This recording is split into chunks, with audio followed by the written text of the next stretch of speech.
રવિધામ પ્રમુખ શ્રીના અધ્યક્ષસ્થાને દ્વિતીય સમૂહલગ્નનું આયોજન કરવામાં આવ્યું. 500 પાટણવાળા રોહિત સમાજ સેવા સમિતિ દ્વારા દ્વિતીય સમૂહલગ્નનું આયોજન.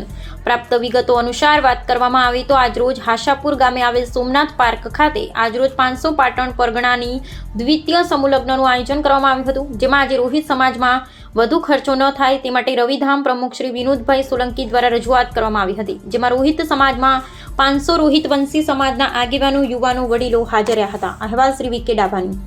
આજે દ્વિતીય સમૂહ લગ્ન બાબતે સોમનાથ પાર્ક પાટણ ખાતે શ્રી રોહિત વંશી 500 પાટણવાળા સમૂહ લગ્ન સમિતિની મિટિંગ મળી.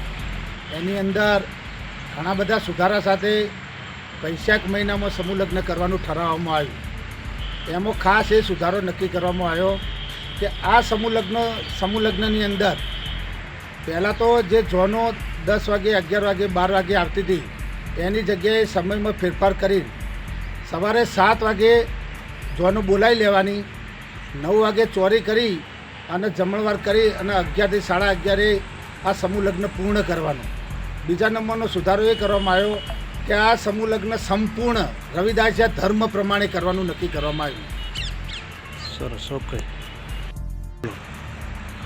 આ સમૂહ લગ્નોત્સવને અમે મોંઘવારીને પણ ધ્યાનમાં રાખી અને સાદો સમૂહ લગ્ન કરવાનું નક્કી કર્યું છે. અને સમૂહ લગ્નની અંદર સમયનો પણ બચાવ થાય અને દરેક દીકરીઓને એના વાલી વારસોને આર્થિક રીતે પરવડે એ રીતના સમૂહ લગ્ન થશે.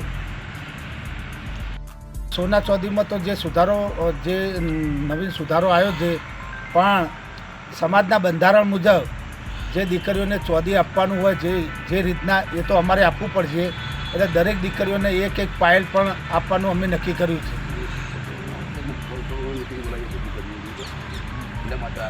અને આ જે સોના ચોધીમાં વધારો આવ્યો છે અને એ જે ખર્ચ જે વધુ પડતો થાય છે એના બાબતે અમે ટૂંક સમયની અંદર પોત પરગણાની મિટિંગ બોલાવી અને આનો પણ બંધારણની અંદર સુધારો અમે કરાવીશું.